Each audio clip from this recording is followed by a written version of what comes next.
ओडिशा रे क्रिकेट रो उन्नति पई जिला स्तर रु प्रशिक्षण आरंभ। ओडिशा रे क्रिकेट खेलाड़ी जातीय स्तर रे स्थान बजाय रखिबाकू ओडिशा क्रिकेट एसोसिएशन आरंभ होईछि उद्यम। जिला स्तर रे एथिपई छोट पिलांग ठारू आरंभ करी युववर्ग पर्यंत समस्तंक भितरे क्रिकेट प्रति आग्रह सृष्टि करिबा उद्देश्य रे प्रशिक्षण आरंभ होईछि।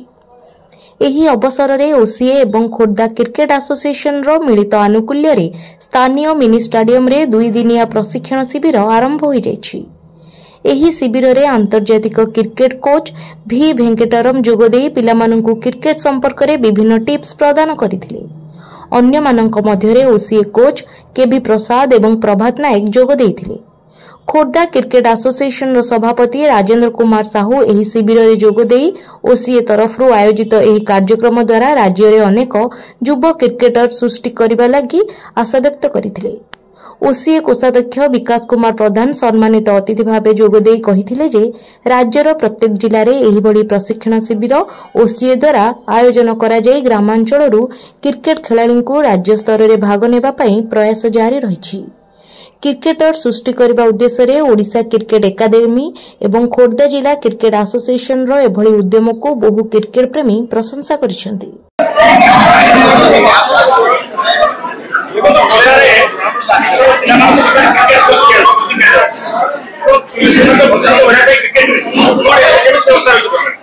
मैं मु तो प्रथम ओडिशा क्रिकेट एसोसिएशन को धन्यवाद देवी। तांकर प्रेसिडेंट सेक्रेटरी ट्रेजरर समस्त को हृदय सहित धन्यवाद देवी।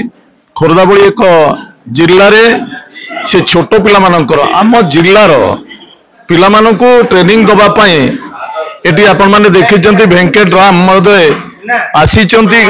कारण सीए समस्त को वर्तमान शिखौचंती कोन क्रिकेट रे छोट पिला मानकु कले ओडिशा क्रिकेट ता आगु को जाई परिबो। आमे तांको भेंकट राम को पाई कि आमे निश्चित धन्य।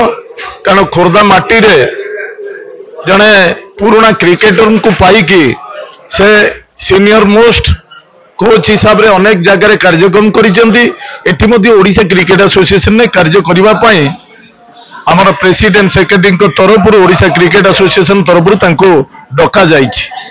सेथिरे खोर्धा जिला राज्य जो कार्यक्रम करा जाउछि जो पिला मानकर शिखिबा चिंताधारा भितरे आजि तांकर खोर्धा गस्तरे आसीचंती भेंकट राम एवं तांकर टीम समस्त को धन्यवाद दउछि। से मध्ये पिला किछि टिप्स देले आपण माने देखिचंती। आपण को उपस्थिति रे निश्चित पिला मानकर भविष्य तो उज्जवल कामना करूछि। पहले तो हम धन्यवाद दे रहे हैं यहाँ के प्रेसिडेंट सेक्रेटरी को number 1 and most importantly OCA Odisha cricket organise किया है। संजय बेहरा सेक्रेटरी, प्रेसिडेंट पंकज, ये लोग इतना अच्छा काम कर रहा है कि डिस्ट्रिक्ट में वो लोग देखिए हमको नहीं मालूम और क्रिकेट के बारे में। दे अलाउ मी उन लोगों को डिजाइन किया प्रोग्राम की डिस्ट्रिक्ट में जाए क्रिकेट देखो जहाँ क्रिकेट है नहीं। मलकनगिरी में देयर इज नथिंग। नवोपाड़ा क्या है मानो ये सब जगह छोटा छोटा जगह में, लेकिन ओसीए मांगता वहां जाके क्रिकेट स्प्रेड करो। ये लॉन्ग टर्म प्रोसेस है, ये टाइम लगेगा।